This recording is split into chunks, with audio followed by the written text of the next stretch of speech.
Olá, bem-vindos a mais um estudo do Evangelho segundo o Espiritismo. Estamos estudando o capítulo 18.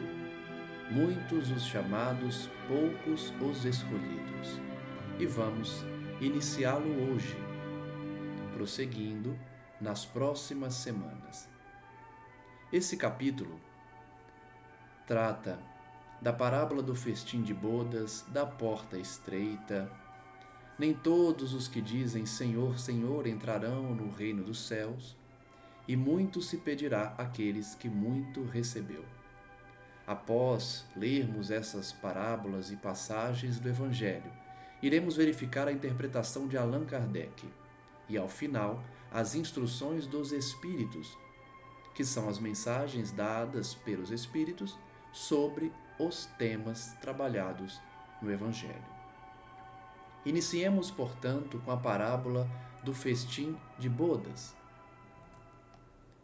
Falando ainda por parábolas, disse-lhes Jesus: O reino dos céus se assemelha a um rei, que, querendo festejar as bodas de seu filho, despachou seus servos a chamar para as bodas os que tinham sido convidados. Estes, porém, recusaram ir. O rei despachou outros servos com ordem de dizer da sua parte aos convidados: Preparei o meu jantar. Mandei matar os meus bois e todos os meus cevados. Tudo está pronto. Vinde às bodas. Eles, porém, sem se incomodarem com isso, lá se foram, um para a sua casa de campo, outro para o seu negócio. Os outros pegaram dos servos e os mataram, depois de lhes haverem feito muitos ultrajes. Sabendo disso, o rei se tomou de cólera e, mandando contra eles seus exércitos, exterminou os assassinos e lhes queimou a cidade. Então disse a seus servos: O festim das bodas está inteiramente preparado, mas os que para ele foram chamados não eram dignos dele. Ide, pois, às encruzilhadas, e chamai para as bodas todos quantos encontrardes. Os servos então saíram pelas ruas e trouxeram todos os que iam encontrando, bons e maus. A sala das bodas se encheu de pessoas que se puseram à mesa. Entrou em seguida o rei, para ver os que estavam à mesa, e dando com um homem que não vestia a túnica nupcial, disse-lhe: Meu amigo, como entraste aqui sem a túnica nupcial? O homem guardou silêncio. Então disse o rei à sua gente: Atai-lhe as mãos e os pés, e lançai-o nas trevas exteriores. Aí é que haverá prantos e ranger de dentes, porquanto muitos há chamados, mas poucos escolhidos. Evangelho de Mateus, capítulo 22, versículos 1 a 14. Kardec já traz a sua interpretação sobre essa passagem, tão cheia de significados e de símbolos. Diz o nobre codificador: O incrédulo sorri a esta parábola, que lhe parece de pueril ingenuidade, por não compreender que se possa opor tanta dificuldade para assistir a um festim, e ainda menos que convidados levem a resistência a ponto de massacrarem os enviados do dono da casa. As parábolas, diz ele, o incrédulo, são sem dúvida imagens, mas ainda assim mister se torna que não ultrapassem os limites do verossímil. Vejam então que Kardec inicia a sua interpretação falando daqueles que não acreditam nessa parábola no seu sentido de interpretação além do que está no texto, uma interpretação que vai além da interpretação literal. Ele mesmo, Kardec, diz que esses incrédulos acham que essa passagem é pueril, infantil, que ninguém na vida real assassinaria os servos de um rei que os convidassem a uma festa. Eles acham que Jesus exagerou nessa parábola, porque ela não condiz com a realidade. Vejamos, porém, o que Kardec tem a dizer. Outro tanto pode ser dito de todas as alegorias, das mais engenhosas fábulas, se não lhes forem tirados os respectivos envoltórios, para ser achado o sentido oculto.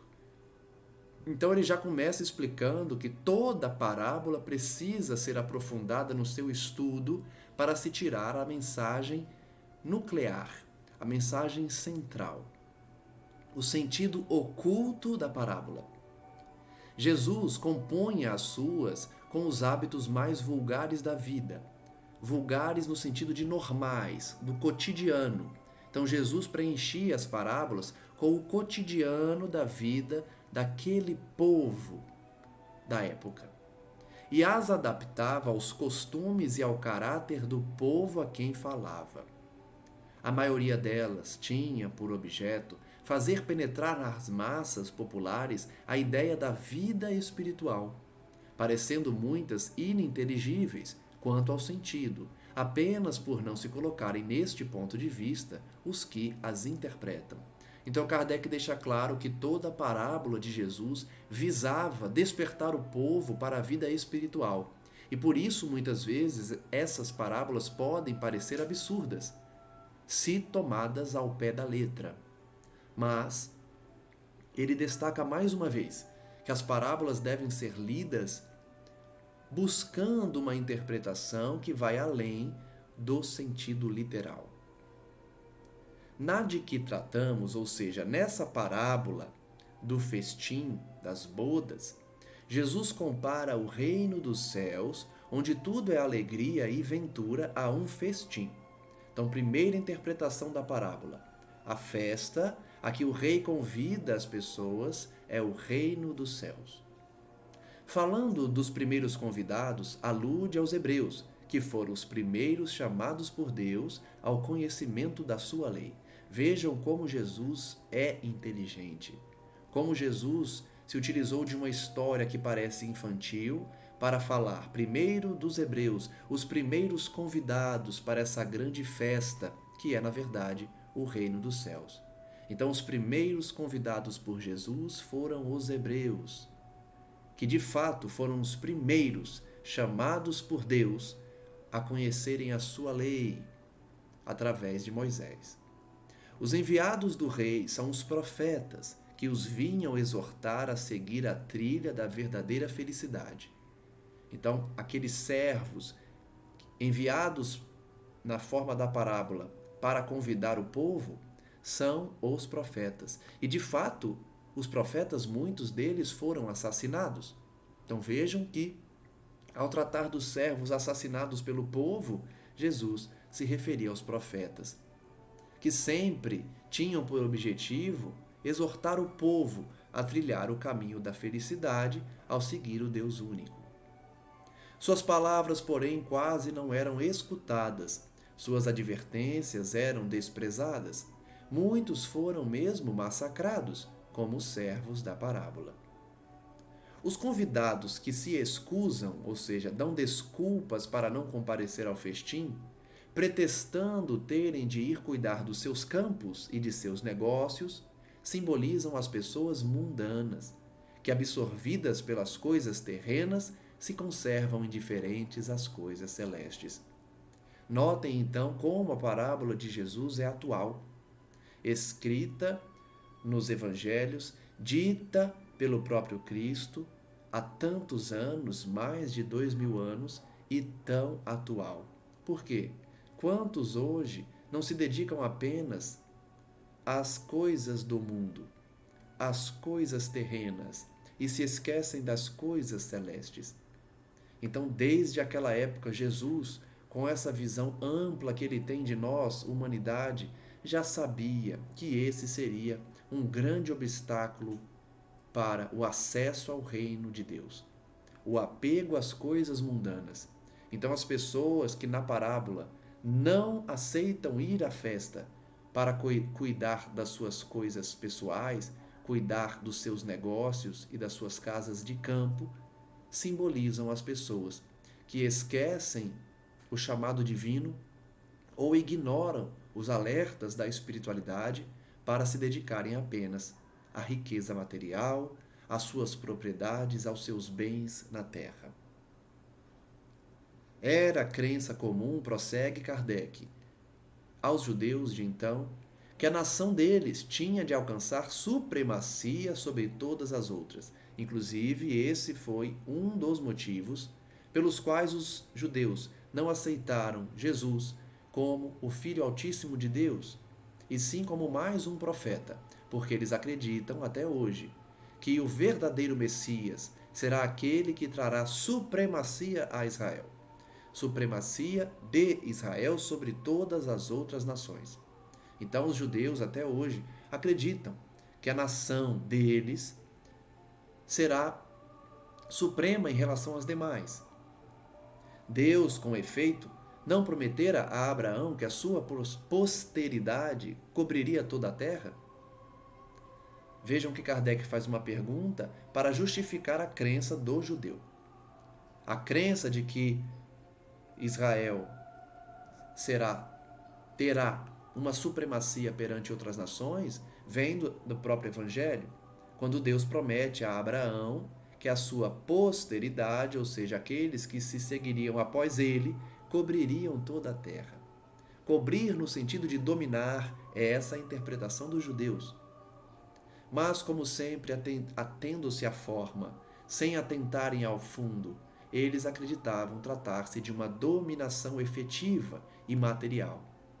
Da mesma forma que Judas acreditava que Jesus seria um líder guerreiro, um líder político, que livraria o povo do jugo dos romanos, os judeus também acreditavam que a promessa de Deus a Abraão era de domínio político, era de domínio bélico, era de domínio material, esquecendo-se que Deus se referia à amplitude da palavra dele junto ao povo, espalhados, portanto, pelos primeiros que a receberam, os hebreus, os judeus. Antes da vinda do Cristo, diz Kardec, com exceção dos hebreus, todos os povos eram idólatras e politeístas. Todos os povos, com exceção dos judeus, acreditavam em mais de uma divindade e tinham ídolos de pedra, de ouro. Se alguns homens superiores ao vulgo conceberam a ideia da unidade de Deus, essa ideia permaneceu no estado de sistema pessoal. Em parte nenhuma foi aceita como verdade fundamental, a não ser por alguns iniciados que ocultavam seus conhecimentos sob um véu de mistério, impenetrável para as massas populares. Então a ideia de um Deus único era oculto das massas. Os poucos que acreditavam num Deus único guardavam para si esse conhecimento. Os hebreus foram os primeiros a praticar publicamente o monoteísmo. É a eles que Deus transmite a sua lei, primeiramente por via de Moisés, depois por intermédio de Jesus. Então vejam como Kardec traz o contexto histórico para demonstrar que os hebreus, de fato, receberam pela primeira vez a mensagem do Cristo, porque eram os únicos que acreditavam no Deus único. Quantas vezes nós aprendemos no Espiritismo de que Jesus tratou do que tratou pela maturidade do povo à época. Logo, a maturidade dos hebreus era a única possível para que ele pregasse a eles as verdades eternas na época. Porque eles eram os únicos a acreditarem em um Deus único. Veio então Moisés, depois Jesus, para os hebreus. Foi daquele pequenino foco que partiu a luz destinada a espargir-se pelo mundo inteiro, a triunfar do paganismo e a dar a Abraão uma posteridade espiritual. Então vejam que Kardec destaca a palavra espiritual, porque o sentido da interpretação da fala de Deus a Abraão não é material, e sim espiritual. O fato dos descendentes de Abraão dominarem toda a terra depois dele é no sentido de ocuparem os centros de pensamento religioso de maneira espiritual e não material. E aí ele utiliza, inclusive, a expressão que consta do Evangelho, tão numerosa quanto as estrelas do firmamento. Os judeus, então, ao lerem essa passagem, ao estudarem essa passagem, acreditavam e acreditam que essa supremacia após Abraão seria política, seria bélica, seria material. Mas, na verdade, Jesus, Deus, tratava-se de uma posteridade espiritual. Entretanto, abandonando de todo a idolatria, os judeus desprezaram a lei moral para se aferrarem ao mais fácil, a prática do culto exterior. Kardec então demonstra qual foi a falha dos judeus. Apesar de crerem num Deus único, apesar de abandonarem a idolatria, eles caíram no erro da prática do culto exterior, desprezando a lei moral, que é a mais importante. O mal chegara ao cúmulo, ao fundo do poço. A nação, além de escravizada, era esfacelada pelas facções, dividida pelas seitas. A incredulidade atingira mesmo o santuário. Até o santuário estava recheado de pessoas que não acreditavam. A nação estava dividida, escravizada. Foi então que apareceu Jesus, enviado para os chamar à observância da lei e para lhes rasgar os horizontes novos da vida futura. Então veja que Jesus trouxe a lei moral. Os judeus deveriam ter se atentado para as leis morais trazidas por Jesus e não se apegado às questões literais e materiais. Se tivessem observado as leis divinas, teriam ouvido, de fato, os ensinamentos do Cristo. Dos primeiros a serem convidados para o grande banquete da fé universal, eles repeliram a palavra do Messias celeste e o imolaram. Então, a figura principal da parábola, no sentido de convidar o povo para o banquete divino, é o próprio Cristo, porque ele foi imolado, assassinado pelo povo judeu, trazendo na parábola que ele mesmo contou o assassinato dos servos do rei, que desceram à terra, no sentido real da parábola, para convidar os homens ao banquete divino, e foram esquecidos e assassinados. Os primeiros convidados, portanto, os judeus, assassinaram o servo maior de Deus, Jesus. Perderam assim o fruto que teriam colhido da iniciativa que lhes coubera. Imaginem vocês se os judeus não tivessem deixado de ouvir Jesus. Se os judeus não tivessem feito como os assassinos dos servos na parábola contada pelo Cristo, eles teriam colhido um fruto perfeito, um fruto divino, que era a mensagem de Jesus.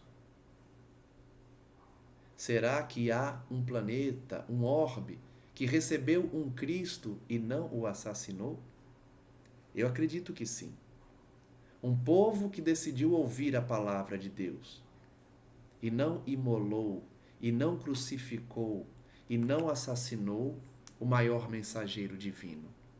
Certamente, um povo que ouviu a palavra de Deus desde o início economizou aí séculos e séculos de sofrimento, dando saltos na evolução. Nós, aqui na Terra, porém, escolhemos o caminho mais árduo, mais espinhoso, que é aquele decorrente do assassinato do Messias e milênios de sofrimento por esquecermos a sua mensagem. O ato dos judeus é tão grave que até hoje eles ainda não escutaram o Cristo como o Filho de Deus, e sim como mais um profeta. Prossegue Kardec: fora, contudo, injusto acusar-se o povo inteiro de tal estado de coisas. Então a culpa não é do povo inteiro. A responsabilidade tocava principalmente aos fariseus e saduceus, que sacrificaram a nação inteira por efeito do orgulho e do fanatismo de uns e pela incredulidade dos outros. Então vejam que Kardec faz a divisão muito bem feita de que a culpa não é do povo judeu inteiro. Como sempre, a culpa é dos líderes, especialmente religiosos da época. Os fariseus, os saduceus, os doutores da lei. Foram eles que atiçaram o povo para condenar Jesus em troca de Barrabás. O fanatismo e a incredulidade fizeram com que o maior mensageiro de Deus fosse imolado e assassinado. São, pois, eles, sobretudo, que Jesus identifica nos convidados que recusam comparecer ao festim das bodas. Depois acrescenta: vendo isso, o Senhor mandou convidar a todos os que fossem encontrados nas encruzilhadas, bons e maus. Então vejam que nesse trecho, Jesus fala: se os judeus não quiseram me ouvir, convido todos para o reino do meu Pai. Queria dizer desse modo que a palavra ia ser pregada a todos os outros povos, pagãos e idólatras. Por isso que está lá na parábola, bons e maus. É no sentido de materialistas, ateus, pessoas dedicadas às paixões, todos seriam convidados, como de fato foram, para o reino de Deus. E até hoje somos convidados. Jesus, então, ao não ser ouvido pelos primeiros convidados, os judeus, convida toda a terra. E estes, acolhendo-a, seriam admitidos ao festim em lugar dos primeiros convidados. Aproveitemos, então, a oportunidade de sermos convidados para esse festim. Mas não basta a ninguém ser convidado, diz Kardec. Não basta dizer-se cristão, nem sentar-se à mesa para tomar parte no banquete celestial. Olha só, ainda utilizando a figura de linguagem da parábola, Kardec nos diz que não basta ser convidado. Todos são convidados. Não basta dizer-se cristão, porque tem os convidados que continuam no mal, continuam no ateísmo, continuam nas crenças que não praticam o Evangelho do Cristo, e há os convidados que se dizem cristãos. Mas não é o suficiente. Não basta se dizer cristão, não basta sentar-se à mesa desse banquete. É preciso, antes de tudo e sob condição expressa, estar revestido da túnica nupcial, isto é, ter puro o coração e cumprir a lei segundo o Espírito. Vejam que Kardec extrai todo o conhecimento dessa parábola. Por quê? Não fica muito claro o sentido de convidar todas as pessoas e depois expulsar da festa os que não entraram com a túnica nupcial. Kardec então demonstra que, se Jesus convidou todo mundo, só vão permanecer no reino divino aqueles que têm a túnica nupcial. E o que é essa túnica? Pureza de coração, cumprimento das leis divinas segundo o Espírito. E aí fica mais fácil da gente enxergar que esse lançar quem não está com a túnica nas trevas exteriores é o expurgo planetário. Depois da transição, depois que herdarmos a terra, aqueles que não trazem puro coração e o cumprimento da lei divina serão lançados às trevas exteriores, ou seja, fora. A escuridão fora, treva exterior. Escuridão fora do reino, onde há ranger de dentes, onde há sofrimento. É o expurgo daqueles convidados, mas que insistem no mal. Ora, a lei toda se contém nestas palavras: fora da caridade não há salvação. Então, quem não pratica a caridade, quem não busca as virtudes, não carrega consigo a túnica nupcial. Entre todos, porém, que ouvem a palavra divina, quão poucos são os que aguardam e a aplicam proveitosamente? De todos os convidados, quantos de fato escutam o convite e praticam a palavra? Trazendo o sentido real da parábola, quantos praticam o Evangelho do Cristo? Quão poucos se tornam dignos de entrar no reino dos céus? Exclama Kardec. Eis porque, disse Jesus, chamados haverá muitos, poucos, no entanto, serão os escolhidos. Vejam que esse escolhidos aqui não é um privilégio. Jesus não escolhe simplesmente e exclui os demais. Essa escolha, na verdade, é de cada um. Quem escolhe não é o Cristo. Quem escolhe integrar o reino de Deus é cada um de nós. Quando nos decidimos por praticar as leis divinas, por seguir as palavras do Cristo, por realizar a reforma íntima e, principalmente, por seguir o principal mandamento, a principal lição, o principal ensino. Fora da caridade não há salvação. Vejamos agora a passagem evangélica da porta estreita. Entrai pela porta estreita, porque larga é a porta da perdição, e espaçoso o caminho que a ela conduz. E muitos são os que por ela entram. Quão pequena é a porta da vida, quão apertado o caminho que a ela conduz, e quão poucos a encontram. Evangelho de Mateus, capítulo 7, versículos 13 e 14. Mais uma passagem. Tendo-lhe alguém feito esta pergunta: Senhor, serão poucos os que se salvam? Respondeu-lhes ele: Esforçai-vos por entrar pela porta estreita, pois vos asseguro que muitos procurarão transpô-la e não o poderão. E quando o pai de família houver entrado e fechado a porta, e vós de fora começardes a bater, dizendo: Senhor, abre-nos, ele vos responderá: Não sei de onde sois.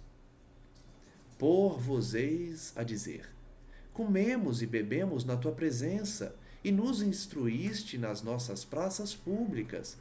Ele vos responderá: Não sei de onde sois. Afastai-vos de mim, todos vós que praticais a iniquidade. Então haverá prantos e ranger de dentes, quando virdes que Abraão, Isaque, Jacó e todos os profetas estão no reino de Deus, e que vós outros sois dele expelidos. Virão muitos do Oriente e do Ocidente, do setentrião e do meio-dia, que participarão do festim no reino de Deus. Então, os que forem últimos serão os primeiros, e os que forem primeiros serão os últimos. Evangelho de Lucas, capítulo 13, versículos 23 a 30. Vejamos, então, quantas lições há de se extrair dessa parábola.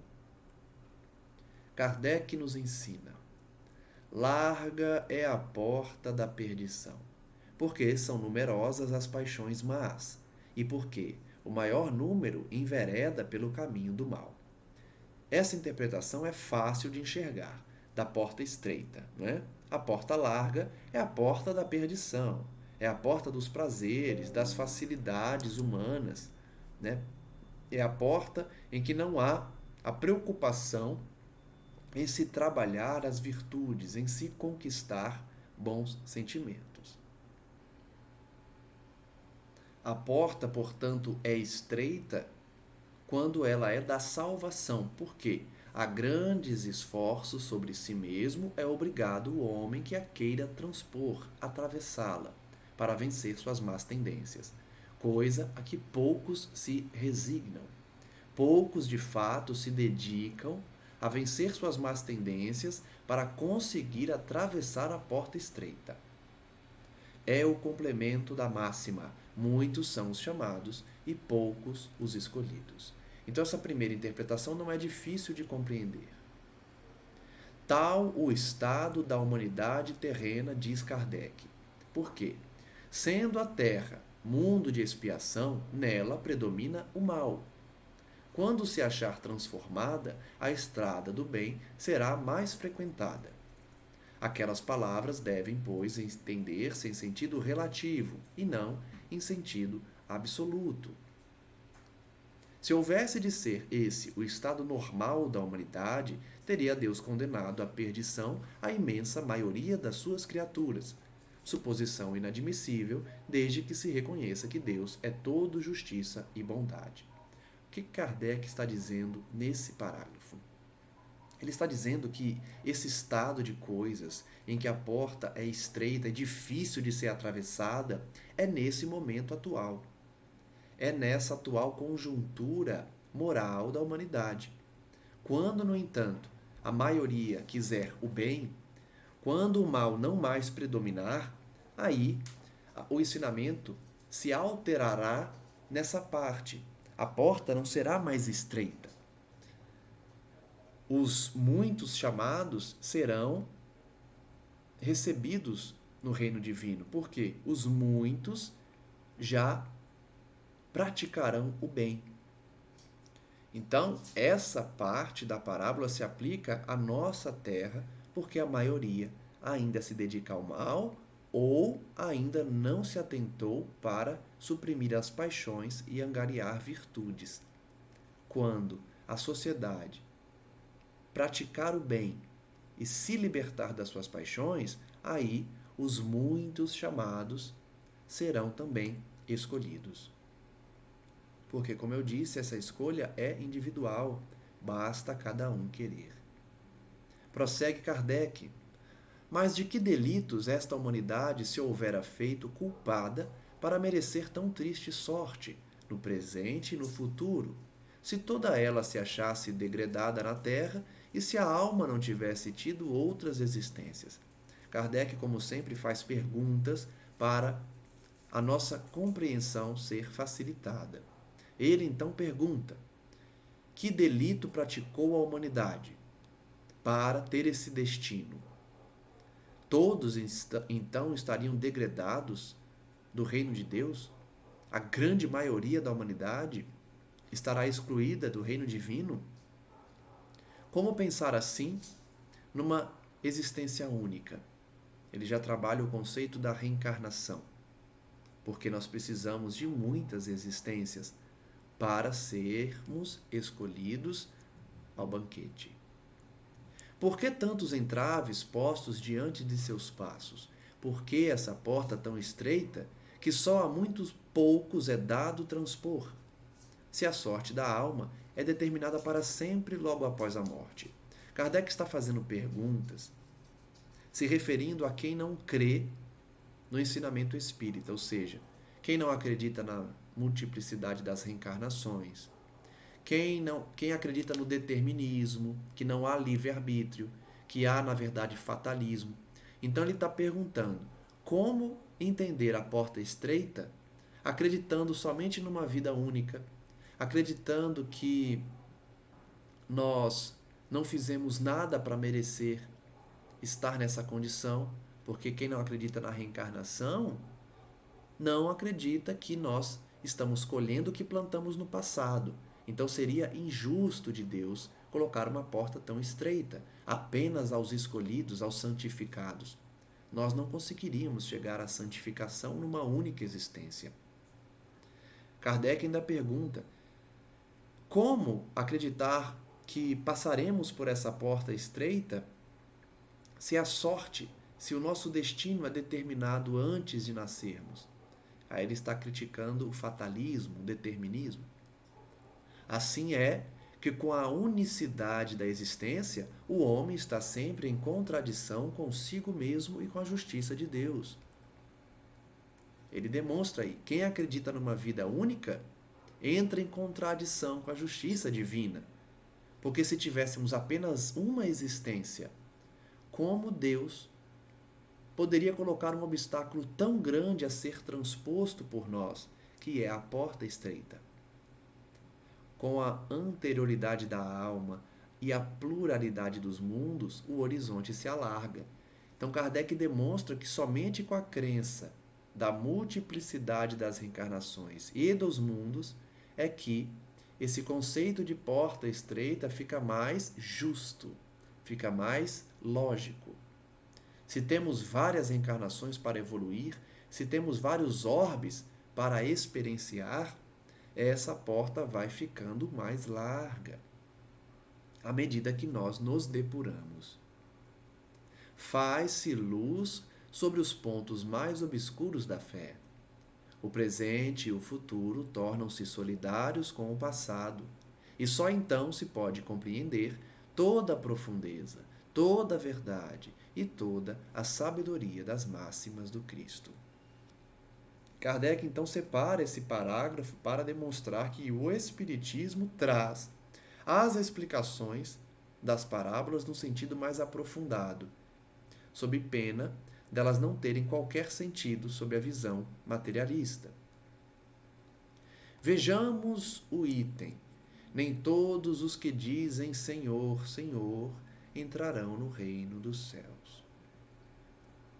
Passagem evangélica. Nem todos os que me dizem Senhor, Senhor, entrarão no reino dos céus.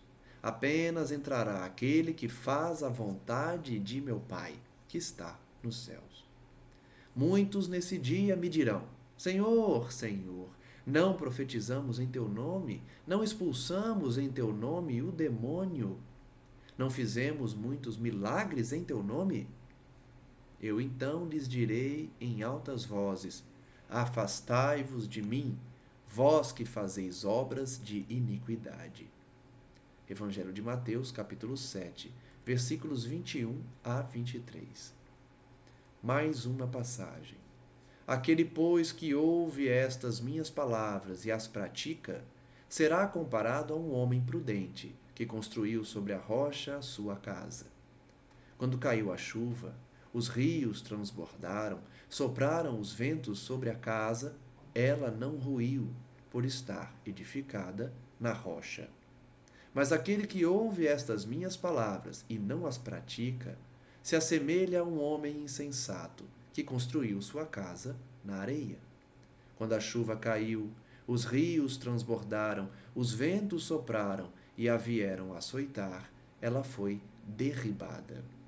Grande foi a sua ruína. Evangelho de Mateus, capítulo 7, versículos 24 a 27, e Evangelho de Lucas, capítulo 6, versículos 46 a 49. Mais uma passagem.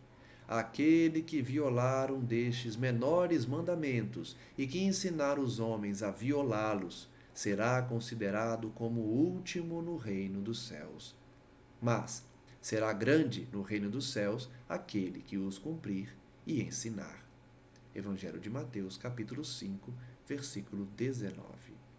Vejamos então a interpretação de Kardec para essas três passagens, que também não são difíceis de interpretar quando nós verificamos que há muitos falsos profetas, que muitas pessoas fingem ser religiosas, fingem ser boas, e que, na verdade, o reino de Deus está reservado para aquele que cumpre de fato a palavra do Cristo e a ensina. É curiosa essa última passagem porque aqueles que incentivam os homens, a humanidade, a cair no erro, serão os últimos no reino de Deus. Eu pensei aqui nos influencers, que a gente vê hoje em dia, as pessoas que têm redes sociais com muitos seguidores e incentivam eles à violação das leis divinas, estão elencados aqui no Evangelho. Serão tidos como últimos no reino de Deus. Então nós temos que ensinar as leis divinas e não ensinar os homens a violar as leis divinas. Mas vejamos o que Kardec tem a dizer. Todos os que reconhecem a missão de Jesus dizem: Senhor, Senhor. Mas De que serve lhe chamarem mestre ou senhor, se não lhe seguem os preceitos? Então notem, Kardec inicia o parágrafo já falando de todos que acreditam em Jesus. Então ele já excluiu aí uma parcela daqueles que não acreditam no Mestre, daqueles que são ateus, daqueles que desprezam Jesus. Ele está falando somente dos cristãos, independente de religião. Então, todos os cristãos, todos aqueles que reconhecem a missão de Jesus, são os que estão na parábola dizendo: Senhor, Senhor. Nem todos, portanto, entrarão no reino de Deus, mesmo se dizendo cristão. Isso é muito importante, porque muita gente acha que é só ser batizado, é só se arrepender no leito de morte, é só fazer parte de uma seita religiosa, de uma religião específica, que já está salvo. E não é assim. Muitos vão dizer Senhor, Senhor, e esses são os cristãos. Todos os que acreditam em Jesus dirão Senhor, Senhor. Mas não adianta chamar Jesus de mestre, de Senhor, se não seguimos os seus preceitos. Kardec então começa novamente com as suas indagações para mostrar o seu ponto de vista. Ele pergunta: serão cristãos os que o honram a Jesus com exteriores atos de devoção e ao mesmo tempo sacrificam ao orgulho, ao egoísmo, à cupidez e a todas as suas paixões? Serão seus discípulos os que passam os dias em oração e não se mostram nem melhores, nem mais caridosos, nem mais indulgentes para com seus semelhantes? Vejam que nós sabemos as respostas para essas perguntas. É cristão verdadeiro quem honra Jesus com ato de devoção e sacrifica orgulho, egoísmo e cupidez e suas paixões? Sim. São discípulos de Jesus os que só oram, mas não praticam a reforma interior, a reforma íntima? Não são caridosos? Não são indulgentes? Só oram. Será que são cristãos? Não. Porquanto, do mesmo modo que os fariseus, eles têm a prece nos lábios e não no coração. Nós já tratamos aqui, em outro estudo da obra Missionários da Luz, que o verdadeiro espírita precisa trabalhar primeiro o coração, para depois trabalhar o intelecto. O sentimento vem em primeiro lugar. Logicamente, você pode trabalhar os dois ao mesmo tempo, mas a prioridade é o coração, o sentimento, a prática da caridade. Voltando ao estudo do Evangelho, nós vemos o mesmo princípio dito por Kardec. Se nós somente oramos, mas não praticamos as lições de Deus, somos como os fariseus. E os fariseus crucificaram Jesus. A nossa prece, portanto, deve vir do coração e não dos lábios. Pela forma poderão impor-se aos homens, não porém a Deus. Olha que frase forte. Porque uma oração bendita, bem falada, ela pode convencer os homens. Nossa, que prece linda ele fez, hein? Nossa, como ele fala bem. Mas se ela vem somente dos lábios, não engana a Deus, não se impõe a Deus. Em vão dirão eles a Jesus: Senhor, não profetizamos, isto é, não ensinamos em teu nome? Não expulsamos em teu nome os demônios? Olha só como Jesus já sabia como os cristãos iriam trabalhar a mensagem dele. Ele já sabia que ia ter a religião que expulsa os demônios, que realiza o ato de doutrinar, de expulsar, de profetizar. Ele já sabia. Mas ele diz, e ele alertou, não adianta apenas profetizar, expulsar demônios em nome do Cristo, comer e beber com ele. Porque ele dirá, não sei quem sois.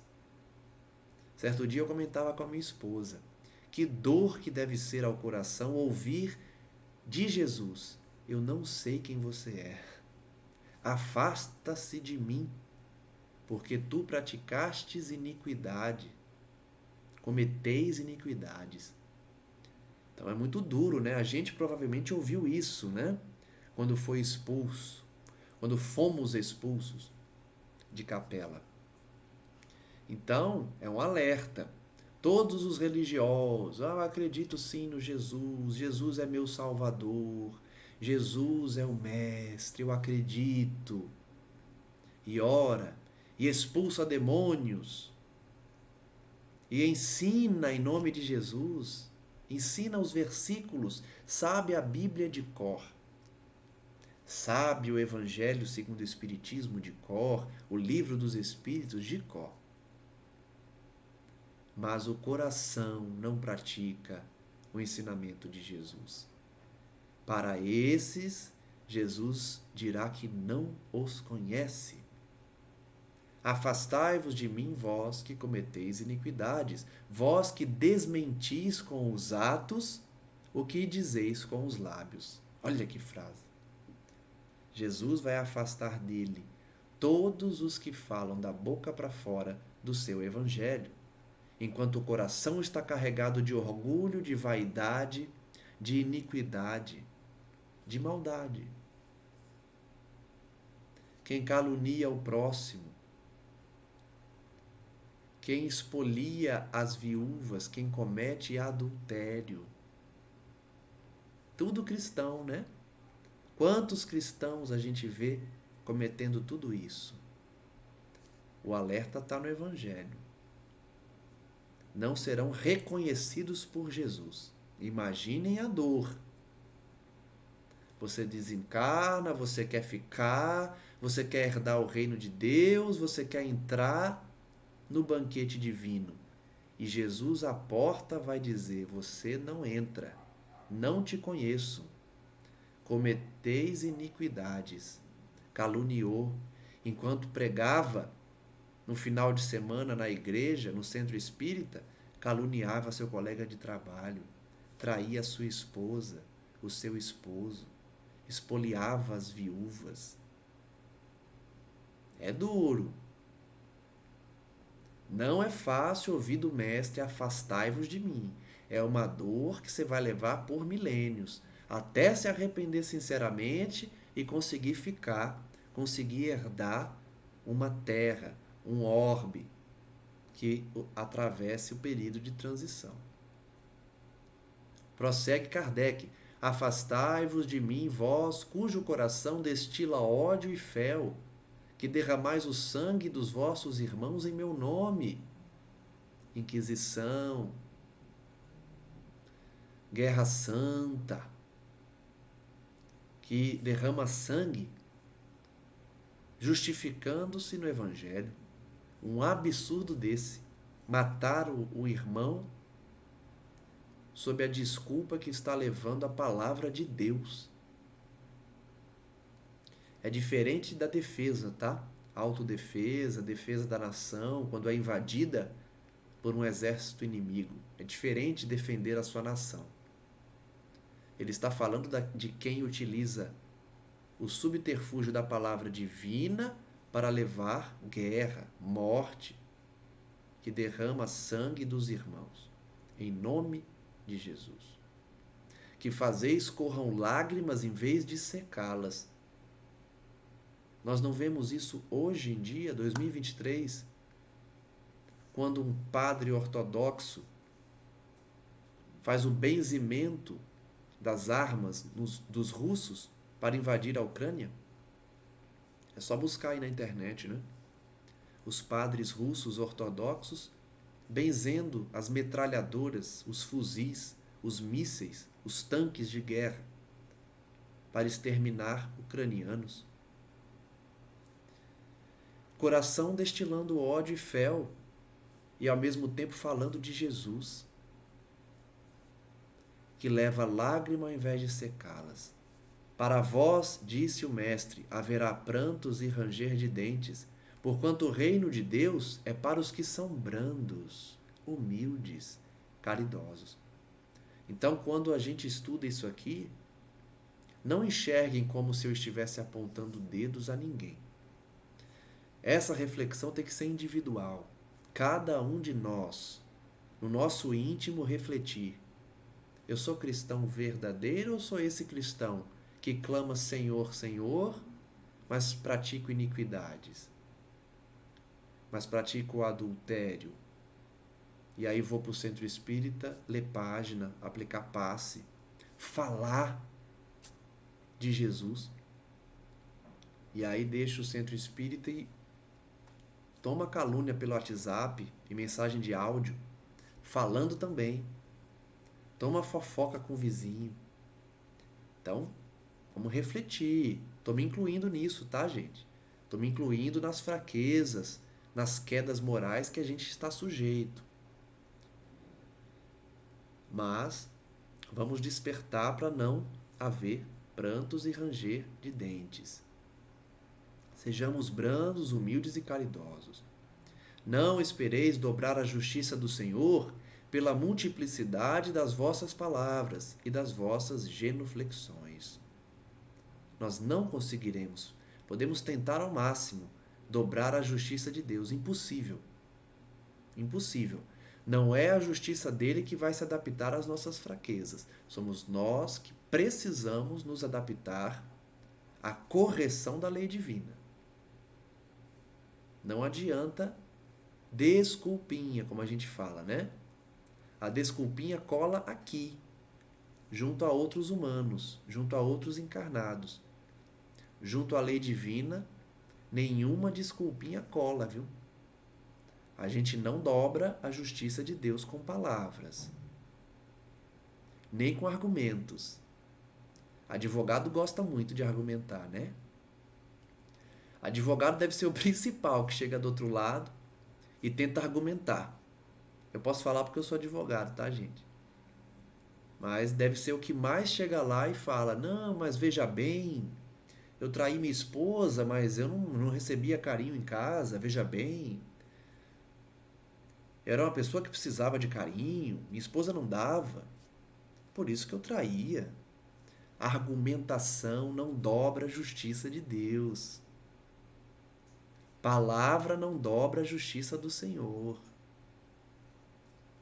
O caminho único que vos está aberto para achar desgraça perante Ele é o da prática sincera da lei de amor e de caridade.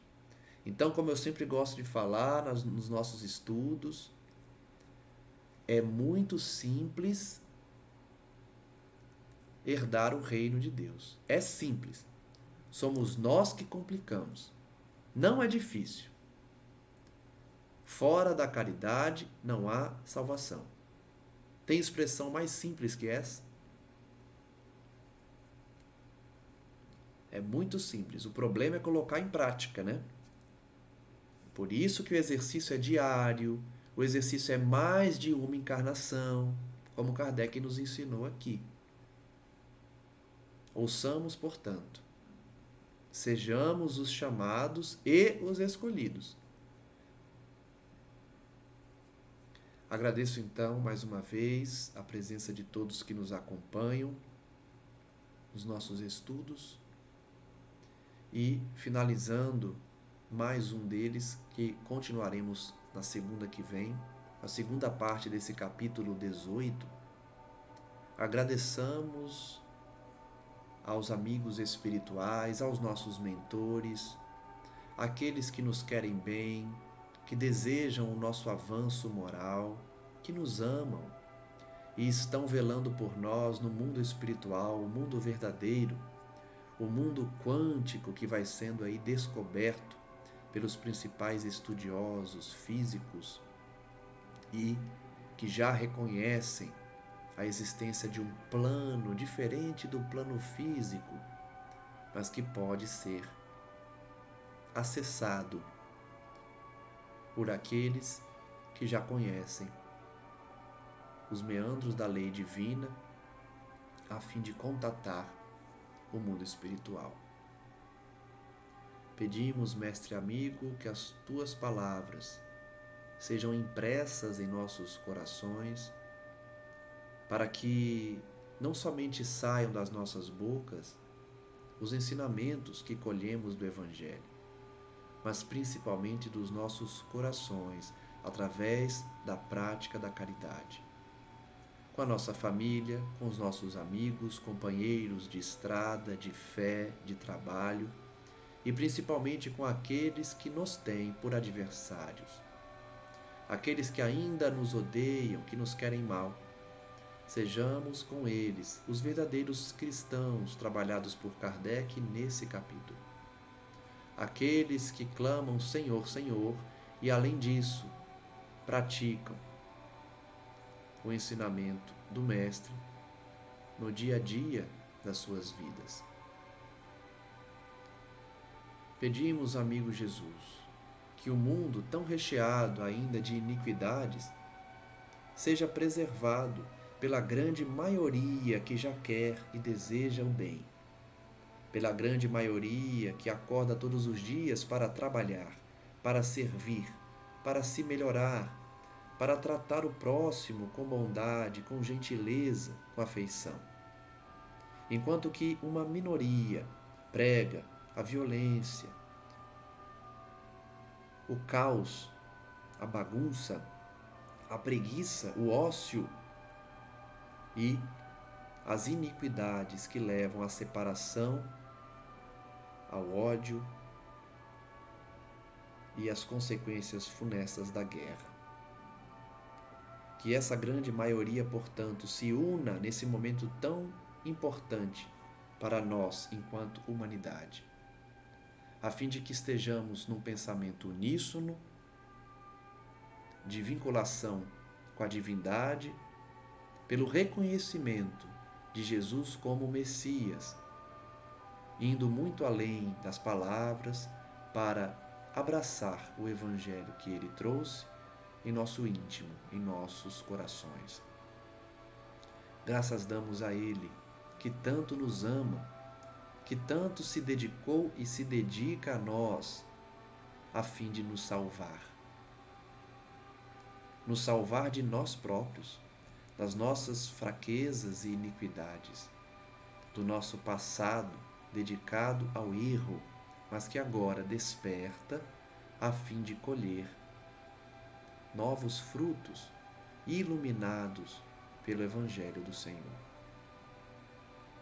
Que essa paz atinja todos os corações que ainda estão melindrosos, distantes de Jesus, distantes das suas palavras e dos seus ensinos, confusos, sem saber se dedicam-se à matéria ou ao espírito. Que eles possam receber essa carga de ânimo, a fim de que escolham pelo Espírito, aparando as arestas de si próprios para concretizar o reino de Deus em seus corações, em suas casas, em suas mentes, dando o exemplo a cada dia e convencendo por meio das atitudes. Muito obrigado, mestre amigo, mais uma vez, e que Maria Santíssima, Mãe das Mães, envolva a terra com seu manto de amor, levando socorro e resgate aos mais afundados na lama do erro e de iniquidades mil que cercam os seus passos. E que nós sejamos auxiliares da grande Mãe,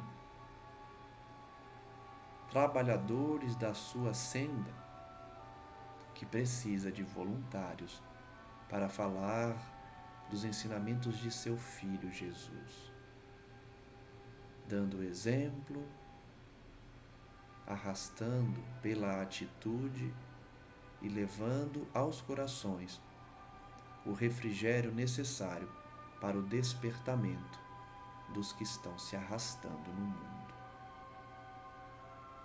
Graças damos hoje e sempre, e que assim seja.